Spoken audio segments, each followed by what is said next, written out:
엄숙한 공기가 흐르는 장례식장. 74세의 정순자는 검은 상복을 입고 앉아 있습니다. 긴 세월의 주름이 깊게 팬 얼굴이지만 고운 인상을 간직한 그녀의 눈에는 담담한 슬픔이 깃들어 있죠. 남편의 영정사진 앞에 앉아 조문객들을 맞이하는 순자의 모습은 평생을 함께한 동반자를 떠나보내는 아픔을 담고 있습니다. 어머니 괜찮으세요? 물 한 잔 드릴까요?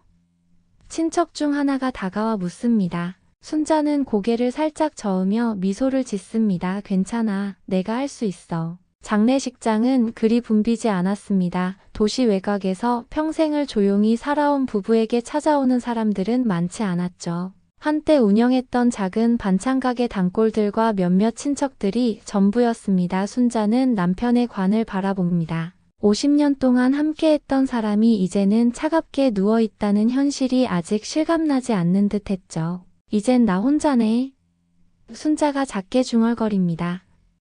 조문객 중 한 명이 다가와 위로의 말을 건넵니다. 어머님 힘내세요. 아저씨께서 하늘에서 지켜보고 계실 겁니다. 순자는 고개를 끄덕이며 감사의 인사를 전합니다. 사실 남편의 죽음보다 더 그녀를 아프게 하는 것은 10년 전 사고로 잃은 아들 영수의 기억이었습니다. 자식을 먼저 보내고 살아가는 부모의 마음은 그 누구도 헤아릴 수 없는 고통이죠. 영수의 장례식 때는 시신도 제대로 찾지 못했습니다. 교통사고 현장에서 불에 탄 차만 발견되었을 뿐 몸은 찾지 못했거든요. 장례식장에 들어서는 또 다른 조문객들. 순자는 기계적으로 고개를 숙여 인사합니다. 누가 오든 이제 그녀에게 남은 가족은 없었으니까요. 딸들은 모두 해외에 살고 있어 연락도 뜸한 상태였습니다. 어머니, 저기 또 오시는 분이 있어요. 옆에서 도와주던 조카가 말합니다. 순자는 고개를 들어 장례식장 입구를 바라봅니다. 그리고 그 순간 시간이 멈춘 듯한 기분이 듭니다. 문 앞에 서 있는 한 남자.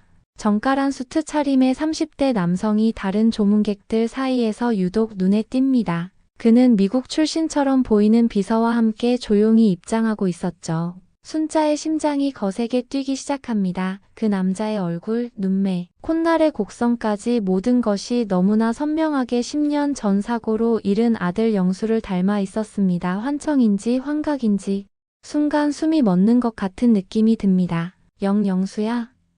순자의 입에서 떨리는 목소리가 새어나옵니다. 그 남자는 천천히 다가와 정중하게 고개를 숙이며 조문합니다. 그의 눈을 마주한 순간 순자의 다리에 힘이 풀립니다. 죄송합니다만 제가 누구인지 착각하시는 것 같습니다. 남자의 목소리는 담백하고 깊었습니다. 하지만 순자의 눈에는 눈물이 고입니다. 10년 동안 꿈에서도 그리던 아들의 모습이 눈앞에 있는데 어떻게 착각일 수 있을까요?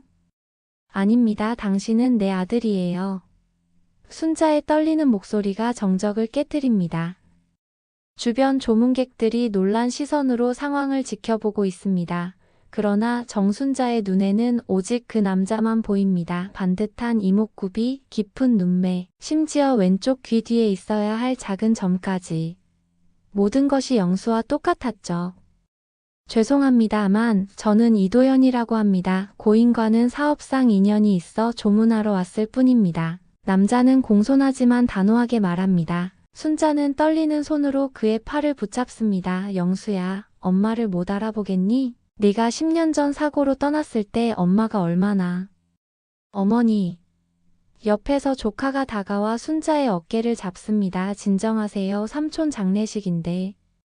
이도현이라 자신을 소개한 남자는 난처한 표정을 지으며 뒤로 한 걸음 물러섭니다. 그의 뒤에 서 있던 비서로 보이는 남자가 앞으로 나서며 말합니다. 죄송합니다. 우리 사장님은 바쁜 일정으로 잠시만 조문하러 왔습니다. 실례하겠습니다. 두 사람이 서둘러 자리를 떠나려 하자 순자는 자리에서 일어나 그들을 쫓아갑니다. 기다려요. 잠깐만 제발. 하지만 그들은 이미 장례식장을 빠져나간 뒤였습니다. 순자는 출입구에서 멈춰서서 그들이 탄 고급 승용차가 멀어지는 것을 지켜봅니다. 영수의 얼굴이 또다시 사라지는 것 같은 기분이 들었죠. 어머니 괜찮으세요? 조카가 걱정스럽게 다가옵니다. 순자는 눈물을 훔치며 고개를 끄덕입니다. 괜찮아. 그런데 방금 그 사람 누군지 알아? 아니요, 처음 봤어요. 하지만 뭔가 대단한 사람 같던데. 순자는 무언가 결심한 듯 고개를 끄덕입니다. 그 사람 내 아들 맞아. 그 눈은 절대 잊을 수 없어. 장례식은 계속되었지만 순자의 마음은 이미 다른 곳에 가 있었습니다. 10년 전 영수의 시신 없는 장례식, 불에 탄 차만 발견되었던 그 사고, 정말 영수가 살아있다면? 그렇다면 왜 지금까지 나타나지 않았을까? 수많은 의문이 그녀의 머릿속을 채웁니다. 밤이 깊어갑니다. 장례식장에는 몇몇 친척들만 남아 순자와 함께 밤을 지새웁니다. 하지만 순자의 눈에는 잠이 오지 않았습니다. 오늘 본 그 남자의 얼굴이 자꾸만 떠오르며 마음을 뒤흔들었기 때문이죠. 아침이 밝아오고 순자는 조용히 자리에서 일어납니다. 무언가 결심한 듯한 표정으로 가방을 챙기고 장례식장을 빠져나갑니다. 어머니, 어디 가세요? 조카가 놀라 묻습니다. 잠깐 볼 일이 있어 곧 돌아올게. 순자의 대답은 간결했습니다. 순자는 집에 보관해 두었던 영수의 옛 물건들이 담긴 상자를 꺼냅니다. 그 안에는 영수의 학생증, 사진, 그리고 마지막으로 썼던 일기장까지 고이 보관되어 있었죠. 상자 맨 아래에서 영수가 다니던 회사의 명함을 찾아냅니다. 10년 전 영수가 일하던 회사, 이제는 존재하지 않을지도 모르지만 실마리가 될 수 있을 것 같았습니다. 장례식 이틀째, 정순자는 남편의 영정 앞에 앉아 있지만 그녀의 머릿속은 온통 어제 본 남자의 모습으로 가득 차 있었습니다. 그의 이름은 이도현. 구글에 검색해보니 세계적인 핀테크 기업의 최고 경영자라는 사실을 알게 되었죠. 사업차 한국에 온 것이라는 짧은 기사도 발견했습니다. 그러나 그의 과거에 대한 정보는 전혀 찾을 수 없었습니다. 어머니, 이거 드세요. 조카가 따뜻한 차를 건넵니다. 순자는 생각에 잠긴 채 차를 받아듭니다. 고마워. 어제 그 일로 많이 놀라셨죠? 하지만 사람이 비슷할 수도 있잖아요. 순자는 고개를 저으며 단호하게 말합니다. 아니야, 그건 영수야. 내가 낳은 아들인데 어떻게 모르겠어? 하지만 영수 오빠는 10년 전에 시신은 찾지 못했잖아. 순자가 말을 자릅니다. 불에 탄 차만 발견됐을 뿐이야. 조카는 한숨을 내쉽니다. 삼촌의 장례식에서 이런 혼란이 생기니 걱정이 이만저만이 아닌 눈치였습니다. 그때 장례식장 문이 열리고 낯익은 얼굴이 들어섭니다. 순자의 옛 동네 후배인 김세진 의사였습니다. 순자 언니, 삼촌 일로 정말 마음이 아프네요. 세진이 다가와 위로의 말을 건넵니다. 세진아, 잘 왔다. 순자는 반가운 얼굴에 잠시 생각을 떨쳐냅니다. 세진은 순자의 옆에 앉아 조용히 이야기를 나눕니다. 그는 지금 대학병원 진단검사의학과 과장으로 일하고 있었습니다. 어린 시절 순자에게 도시락을 종종 얻어먹던 동네 꼬마였던 세진은 이제 믿음직한 의사가 되어 있었죠. 사람들이 잠시 자리를 비운 틈을 타 순자는 세진에게 어제 있었던 일을 털어놓습니다. 세진아, 믿기 힘들겠지만 어제 영수를 봤어. 세진의 눈이 커집니다. 네, 영수 형님을요? 그래, 정말 영수였어. 얼굴도, 눈빛도, 심지어 귀 뒤의 점까지 모든 게 똑같았어. 세진은 잠시 침묵합니다. 그는 순자가 남편 장례식에서 받은 충격으로 혼란스러워하고 있다고 생각했습니다. 언니, 많이 힘드시죠? 그런 상황에서는 종종 난 환각을 본 게 아니야. 순자가 단호하게 말합니다. 그 사람 이름은 이도현이라고 해. 큰 회사 사장이래. 세진아, 네가 의사니까 물어볼게. 사람이 사고로 기억을 잃을 수도 있니? 세진은 갑작스러운 질문에 당황하지만 의사로서 전문적인 대답을 합니다. 네, 외상 후 기억 상실은 가능합니다. 특히 심한 충격이나 뇌 손상이 있을 경우 장기간 지속될 수도 있고요. 순자의 눈에 희망의 빛이 스칩니다. 그럼 영수가 살아있을 수도 있는 거네. 세진은 말을 고르며 조심스럽게 대답합니다. 이론적으로는 가능하지만 언니, 너무 희망을 갖지 마세요. 그건 아주 희박한 가능성이니까요. 그러나 순자의 마음은 이미 결정되어 있었습니다. 세진아, 부탁 하나만 들어줄래? 이 사람이 정말 영수인지 확인할 방법이 있을까? DNA 검사가 가장 확실하죠. 하지만 그분이 자발적으로 검사에 응해야 해요. 순자는 고개를 끄덕입니다. 알았어, 어떻게든 방법을 찾아볼게. 장례식이 끝나고 순자는 조용히 자신만의 계획을 세웁니다. 이도현이 묵고 있는 호텔을 찾아내는 것부터 시작해야 했습니다. 신문과 인터넷을 뒤져 그의 일정과 숙소에 관한 정보를 모읍니다. 그리고 마침내 그가 묵고 있는 고급 호텔의 위치를 알아냈죠. 다음 날 아침 순자는 호텔 로비에서 기다립니다. 수십 번의 거절 끝에 어렵게 얻은 정보였습니다. 마침내 이도현이 비서와 함께 로비로 내려오는 모습이 보입니다. 순자는 심장이 터질 것 같은 긴장감을 안고 천천히 그에게 다가갑니다. 이도현 씨. 순자가 조심스럽게 다가가 부릅니다. 이도현과 그의 비서 장세우는 걸음을 멈추고 놀란 표정으로 순자를 바라봅니다. 도현의 얼굴에 당혹감이 스치고 세우는 경계하는 눈빛으로 순자를 살펴봅니다. 장례식장에서 어제 뵀던 분이시죠? 도현이 공손하게 말합니다. 순자는 용기를 내어 한 걸음 더 다가갑니다. 잠시만 시간을 내주실 수 있을까요? 정말 중요한 얘기가 있습니다. 세훈이 앞으로 나서며 말합니다. 죄송합니다만 저희는 지금 중요한 미팅이 있어서. 잠깐만요. 도현이 세훈의 말을 자릅니다. 그의 눈에는 이상한 감정이 스쳐 지나가는 듯 했습니다. 카페에서 잠시 이야기 나눌 수 있겠습니다. 순자의 가슴이 뛰기 시작합니다. 호텔 내 카페에 자리를 잡고 세 사람은 어색한 침묵 속에 앉습니다. 세훈은 계속해서 시계를 확인하며 불편한 기색을 내비치지만 도현은 의외로 침착해 보였습니다. 말씀하십시오. 도현이 차분한 목소리로 말합니다. 순자는 잠시 망설이다가 가방에서 사진 한 장을 꺼냅니다. 그것은 10년 전 영수의 마지막 생일 사진이었습니다. 이 사람 당신과 똑같아요. 도현은 사진을 바라보며 미세하게 눈을 깜빡입니다. 그의 표정에 미묘한 변화가 생깁니다. 우연의 일치일 겁니다. 아니에요. 순자가 단호하게 말합니다. 당신은 내 아들 영수예요. 10년 전 교통사고로 실종됐던. 세훈이 참지 못하고 끼어듭니다. 이게 무슨 황당한. 사장님은 미국 재벌가의 양자이십니다. 완전히 다른 사람이라고요. 순자는 세훈을 무시한 채 도연의 눈만 바라봅니다. 영수야, 엄마를 기억 안 나니? 네가 18살 때 아버지가 사업에 실패하고 우리가 시골로 이사했던 일 내가 항상 불평했지만 그래도 학교는 계속 다녔잖아. 도연의 눈빛이 흔들립니다. 무언가 기억의 파편이 그를 스치는 듯 했지만 곧 그는 고개를 저으며 자리에서 일어납니다. 죄송합니다. 정말 착각이십니다. 저는 이도연입니다. 순자는 또다시 아들을 놓치는 것 같은 절박함에 마지막 카드를 꺼냅니다. 그럼 DNA 검사를 해보자. 그게 진실을 말해줄 거야. 도연은 순간 굳어버립니다. 세훈이 그의 팔을 잡고 귓속말을 하지만 도연의 시선은 여전히 순자에게 고정되어 있었습니다. 검사할 필요 없어요. 저는 당신 아들이 아닙니다. 더 이상 저를 찾아오지 마십시오. 도연의 목소리는 차갑고 단호했지만 그의 눈에는 알 수 없는 감정이 깃들어 있었습니다. 두 사람이 카페를 나가고 순자는 홀로 남아 창밖으로 그들이 탄 차가 떠나는 것을 지켜봅니다. 그러나 이번에는 포기하지 않을 생각이었습니다.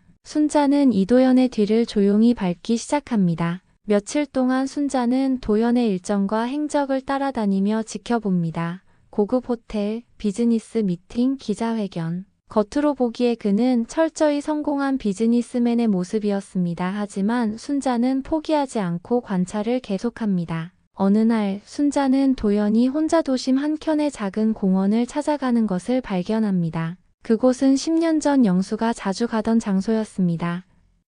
도연은 공원 벤치에 홀로 앉아 깊은 생각에 잠겨있는 듯 했습니다. 순자는 숨을 죽이고 그를 지켜봅니다. 그때 도연의 비서 세훈이 나타나 그의 곁에 앉습니다.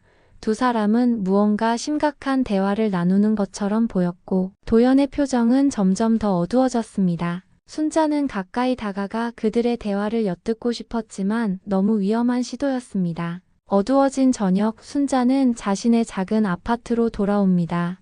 남편의 사진 앞에 앉아 마음을 추스르려는 찰나 초인종 소리가 울립니다. 몇 시쯤 되었을까? 밤 10시가 훌쩍 넘은 시간이었습니다. 문을 열자 예상치 못한 방문객이 서 있었습니다. 이도연 씨. 순자의 목소리가 떨립니다. 도연은 혼자였습니다. 비서도 없이 단정한 캐주얼 차림으로 문 앞에 서 있었죠. 그의 표정은 어제와 달리 부드러워 보였습니다. 들어가도 될까요? 그가 조용히 묻습니다. 순자는 말없이 문을 활짝 열어 그를 맞이합니다. 둘은 작은 거실에 마주 앉습니다. 도연은 주변을 둘러보며 무언가 익숙함을 느끼는 듯한 표정을 짓습니다. 무슨 일로 오셨나요? 순자가 조심스럽게 묻습니다. 도연은 잠시 침묵하다가 입을 엽니다. 제가 당신을 계속 피할 수 없을 것 같아서요. 그럼 기억이 나는 건가요? 순자의 눈에 희망이 어립니다. 도연은 고개를 저으며 한숨을 내쉽니다. 기억이 난다기보다는 이상한 느낌이 듭니다. 당신이 보여준 사진 속 인물이 저와 너무 닮았고 당신이 말한 장소들이 어딘지 모르게 익숙해요. 순자는 조심스럽게 질문합니다. 당신은 과거에 대해 얼마나 기억하시나요? 10년 전까지만요. 도연의 대답이 순자의 가슴을 쿵쾅거리게 합니다. 저는 10년 전 미국에서 병원 침대에서 깨어났습니다. 심한 교통사고를 당했다고 했어요. 그 이전의 기억은 없습니다. 순자의 눈에서 눈물이 흘러내립니다. 10년 전 영수도 교통사고로. 도연은 불편한 듯 자세를 고쳐 앉습니다. 제임스 하워드 씨라는 분이 저를 발견하고 치료해 주셨다고 해요. 그분은 자녀가 없었고 저를 마음에 들어 하셔서 결국 양자로 삼으셨습니다. 그래서 이도연이라는 이름을, 새 삶을 시작하면서 받은 이름입니다. 둘 사이에 무거운 침묵이 흐릅니다. 순자는 떨리는 손으로 차를 준비해 도연에게 건넵니다. 그가 차를 받아 마시는 모습은 영수와 너무나 흡사했습니다. 이상하게도 도연이 갑자기 말을 꺼냅니다. 제가 한국에 온 이유가 장례식장 광고를 보고였어요. 장례식장 광고요? 네, 미국 신문에 실린 한국 장례식장 광고였습니다. 그걸 본 순간 이상한 기분이 들었어요. 마치 무언가에 이끌리듯. 그래서 이번 출장을 계획했고 우연히 신문에서 본 그 장례식장에 들렀던 겁니다. 순자의 가슴이 조여옵니다. 그것은 우연이 아니었습니다. 그것은 영수가 본능적으로 부모를 찾아온 것이었습니다. 당신은 순자가 조심스럽게 묻습니다. 정말로 내가 당신 어머니인지 알고 싶지 않나요? 도연의 눈에 갈등이 어립니다. 솔직히 두렵습니다. 만약 제가 정말 당신의 아들이라면 제 지금까지의 삶은 무엇이었을까요? 하워드 가문의 이름과 사업, 그리고 제가 쌓아온 모든 것이 거짓 위에 세워진 것일 수도 있으니까요. 순자는 도연의 손을 조심스럽게 잡습니다. 그 손길에 도연은 움찔하지만 피하지 않습니다. 내게는 당신이 누구든 어떤 이름으로 살든 상관없어요. 그저 내 아들이 살아있다는 것만으로도 충분해요. 도연은 갑자기 자리에서 일어납니다. 더 이상은 지금은 안 됩니다. 생각할 시간이 필요해요. 네, 이해해요. 순자는 아쉬움을 숨기며 대답합니다. 도연은 문 앞에서 잠시 머뭇거리다가 돌아봅니다. 혹시 그 DNA 검사 어떻게 하는 건가요? 이틀 후 순자는 김세진의 병원에서 도연과 다시 만났습니다. 그는 여전히 긴장한 표정이었지만 검사에 응하기로 했다는 사실만으로도 순자는 희망을 느꼈습니다. 세진은 두 사람을 진료실로 안내하며 검사 절차를 설명합니다. 간단한 구강 상피세포만 채취하면 됩니다. 결과는 2, 3일 내로 나올 거예요. 도연은 묵묵히 고개를 끄덕이며 검사에 응합니다. 세진이 면봉으로 그의 뺨 안쪽 세포를 채취하는 동안 순자는 초조하게 손을 비틀고 있었습니다. 모든 것이 이 검사 결과에 달려 있었으니까요. 검사 결과가 나오면 연락드리겠습니다. 세진이 말합니다. 검사를 마치고 병원을 나서는 두 사람 처음으로 단둘이 걷게 된 순자와 도연은 어색한 침묵 속에 있었습니다. 커피 한잔 하실래요? 도연이 조심스럽게 제안합니다. 순자는 반가운 마음에 고개를 끄덕입니다. 그들은 근처 조용한 카페에 자리를 잡습니다. 창가에 앉은 도연의 옆모습은 영수와 너무나 흡사해 순자의 가슴이 저릿합니다. 제가 알고 싶은 게 있습니다. 도연이 커피를 앞에 두고 말합니다. 만약 제가 정말 당신의 아들이라면 그 사고는 어떻게 일어난 건가요? 순자는 깊은 숨을 들이마시고 10년 전의 기억을 더듬습니다.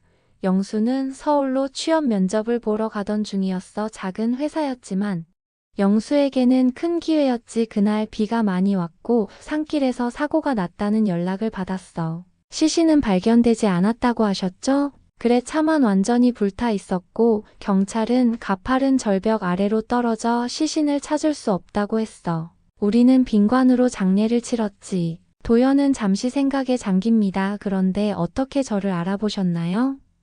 10년가 지났는데. 순자의 눈에 미소가 어립니다. 엄마는 알아. 내가 아무리 변해도 그 눈은 달라지지 않았어. 그리고 내 왼쪽 귀 뒤에 있는 작은 점 태어날 때부터 있던 거야. 도연은 무의식적으로 자신의 왼쪽 귀를 만집니다. 그곳에는 분명 작은 점이 있었습니다. 그의 눈에 혼란스러운 감정이 스칩니다. 저희 아버님은 어떤 분이셨나요?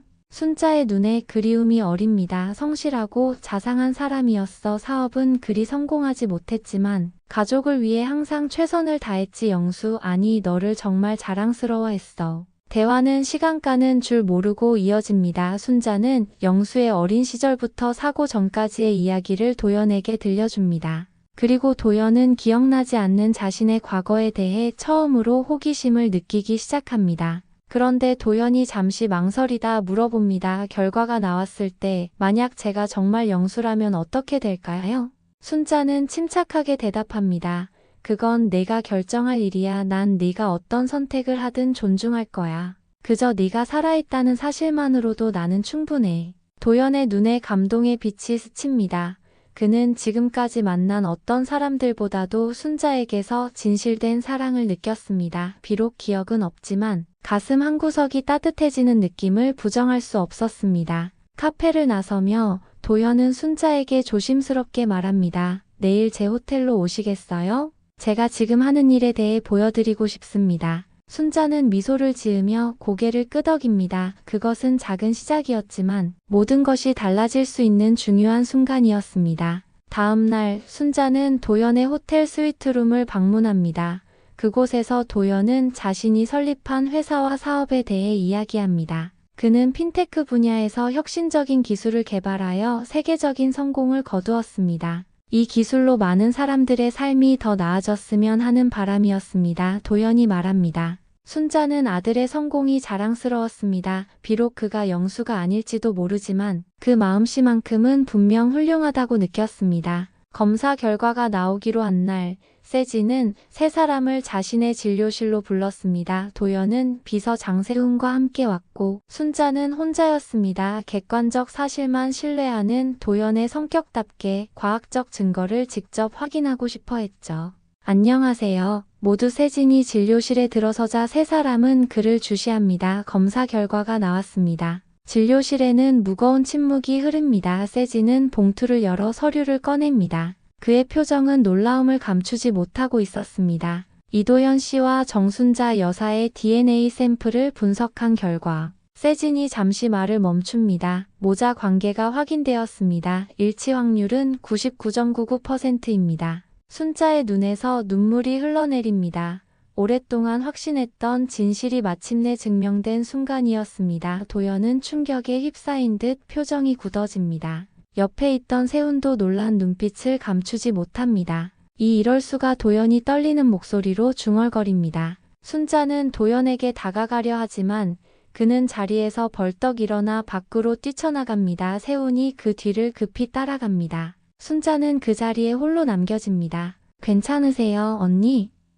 세진이 걱정스럽게 묻습니다. 순자는 눈물을 훔치며 고개를 끄덕입니다. 괜찮아, 시간이 필요할 거야. 그날 밤 순자는 남편이 사진 앞에 앉아 이야기합니다. 여보, 우리 영수가 살아있어요. 정말 기적이에요. 그때 초인종이 울립니다. 문을 열자 비서 세훈이 서 있었습니다. 들어가도 될까요? 세훈이 조심스럽게 묻습니다. 순자는 놀랐지만 그를 맞이합니다. 세훈은 거실에 앉아 잠시 침묵하다가 말을 꺼냅니다. 사장님은 아니, 영수 씨는 지금 큰 혼란을 겪고 있습니다. 이해해요. 갑자기 모든 것이 뒤바뀐 거니까. 세훈은 고개를 끄덕입니다. 10년 동안 이도현으로 살아왔는데 갑자기 정영수라는 이름과 정체성을 받아들이기란 쉽지 않을 겁니다. 그래서 오신 건가요? 포기하라고? 세훈은 한숨을 내쉽니다. 사실 저는 사장님이 진실을 알아야 한다고 생각합니다. 10년 동안 그는 늘 무언가 빠진 것 같다고 했어요. 완전히 행복하지 않았습니다. 순자의 눈이 커집니다. 그런데 왜 처음엔 그렇게 반대했죠? 저는 사장님을 지키는 게 제 임무였으니까요. 하지만 이제는 그에게 진짜 가족이 있다는 것이 축복이라고 생각합니다. 순자는 감동하여 고개를 끄덕입니다. 세훈은 일어서며 말합니다. 내일 남편분이 49제의 사장님이 오실 겁니다. 준비하세요.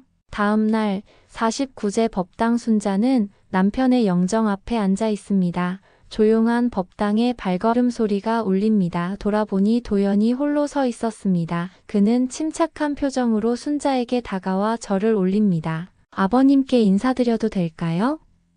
그가 조용히 묻습니다. 순자의 눈에서 눈물이 흘러내립니다. 도현은 남편의 영정 앞에 무릎을 꿇고 깊은 절을 올립니다. 그리고 일어나 순자 옆에 앉습니다. 어머니 부르기 어색하지만 도연이 말을 고릅니다. 제가 정영수라는 걸 이제 인정할게요. 순자는 말없이 아들의 손을 잡습니다. 그 손길에 도연은 더 이상 피하지 않습니다. 아직 모든 기억이 돌아오진 않았지만 이상하게도 어머니와 함께 있으면 편안합니다. 마치 오랫동안 찾던 무언가를 찾은 것 같은. 오후에 햇살이 환하게 비치는 한강공원. 도현, 아니, 이제 자신이 정영수라는 사실을 받아들인 그는 순자와 함께 벤치에 앉아 있습니다. 조용히 흐르는 강물을 바라보며 두 사람은 이야기를 나눕니다. 어머니, 제가 결정한 게 있어요. 영수가 진지한 표정으로 말합니다. 뭔데? 저는 계속 이도현으로 살아갈 겁니다. 하지만 이제는 제 뿌리를 알고 있는 이도현으로요. 순자는 미소를 짓습니다. 그게 내 선택이라면 나는 존중할게. 그리고 어머니를 제 집으로 모시고 싶습니다. 더 이상 혼자 계시지 않았으면 해요. 순자는 잠시 생각에 잠깁니다. 난 그런 호화로운 곳에서 살 자신이 없어. 걱정 마세요. 어머니가 편하게 지내실 수 있는 공간을 마련해 드릴게요. 그리고 영수가 잠시 망설이다가 계속합니다. 제가 한국에 재단을 설립하려고 합니다. 아버지의 이름으로요. 아버지의 이름으로? 무슨 재단인데? 부모를 잃은 아이들을 위한 보육센터예요. 그리고 기억상실로 고통받는 사람들을 돕는 연구센터도 함께요. 순자의 눈에 자랑스러움이 어립니다. 그녀의 아들은 비록 기억을 잃었지만 그 따뜻한 마음만큼은 변하지 않았습니다. 저녁 순자의 작은 아파트. 영수는 아버지가 생전에 썼던 손목시계를 바라봅니다. 그것은 값비싼 것이 아니었지만 평생을 함께한 소중한 물건이었습니다. 이걸 가져가도 될까요? 영수가 조심스럽게 묻습니다. 물론이지, 아버지가 너무 기뻐하실 거야. 순자가 따뜻하게 대답합니다. 다음 날 영수는 비서 세훈과 함께 순자를 자신의 호화로운 집으로 모십니다. 그곳에는 이미 순자를 위한 공간이 마련되어 있었습니다. 소박하지만 편안한 한국식 공간이었습니다. 마음에 드세요? 영수가 긴장한 표정으로 묻습니다. 순자는 감동하여 방을 둘러봅니다. 정말 좋구나, 영수야. 아니, 도연아. 저에게는 두 개의 이름이 있네요. 영수가 웃으며 말합니다. 회사에서는 이도현, 집에서는 영수. 이제 제 진짜 정체성을 찾은 것 같아요. 저녁 식사 시간. 영수는 요리사에게 특별히 한국 가정식을 준비해달라고 부탁했습니다. 순자는 아들과 함께 식탁에 앉아 밥을 먹으며 행복한 시간을 보냅니다. 내일 기자회견을 열 예정입니다. 영수가 말합니다. 기자회견? 네. 재단 설립과 관련해서요. 하지만 우리 가족의 이야기는 비밀로 할게요. 그건 우리만의 소중한 것이니까요. 순자는 고개를 끄덕입니다. 그녀에게는 아들이 돌아온 것만으로 충분했습니다. 명예나 부는 중요하지 않았죠. 한 달 후 정정순 재단이 공식 출범합니다. 아버지의 이름을 따서 만든 이 재단은 부모를 잃은 아이들과 기억상실증 환자들을 위한 지원센터를 운영하기 시작했습니다. 영수는 표면적으로는 여전히 이도현으로 활동하지만 이제 그의 삶에는 진정한 의미가 생겼습니다. 어느 평화로운 주말 아침, 순자와 영수는 한강공원을 거닐고 있습니다. 햇살이 따스하게 내리쬐는 봄날이었습니다. 영수야, 순자가 물어봅니다. 후회는 없니? 모든 것이 바뀌었는데. 영수는 잠시 생각하다가 미소를 짓습니다. 전혀요. 오히려 감사해요. 저는 이도현으로서의 성공도 있고 정영수로서의 가족도 있으니까요. 많은 사람들이 평생 찾지 못하는 것을 저는 찾았습니다. 두 사람은 벤치에 앉아 한강의 풍경을 바라봅니다. 순자는 아들의 손을 꼭 잡습니다. 10년의 기다림과 슬픔이 이런 행복으로 보상받을 줄은 몰랐습니다. 가족은 영수가 깊은 감동에 젖어 말합니다. 피보다 진심으로 이어지는 것 같아요. 순자는 미소를 지으며 고개를 끄덕입니다. 그녀의 아들이 마침내 집으로 돌아왔습니다. 비록 그가 이도현이라는 이름으로 살아가더라도 그의 마음속에는 정영수의 따뜻함이 살아 숨쉬고 있었습니다. 그것만으로도 충분했습니다. 우리 함께 가자 아버지께 인사드리러 순자가 말합니다. 영수는 고개를 끄덕이며 일어섭니다. 두 모자는 나란히 걸으며 새로운 시작을 향해 나아갑니다. 그들의 뒤로 한강의 물결이 반짝이며 흐르고 봄바람이 그들의 발걸음을 가볍게 만듭니다. 가끔은 슬픔의 끝에 기적이 기다리고 있다는 것을 이 두 사람의 이야기는 보여주고 있었습니다.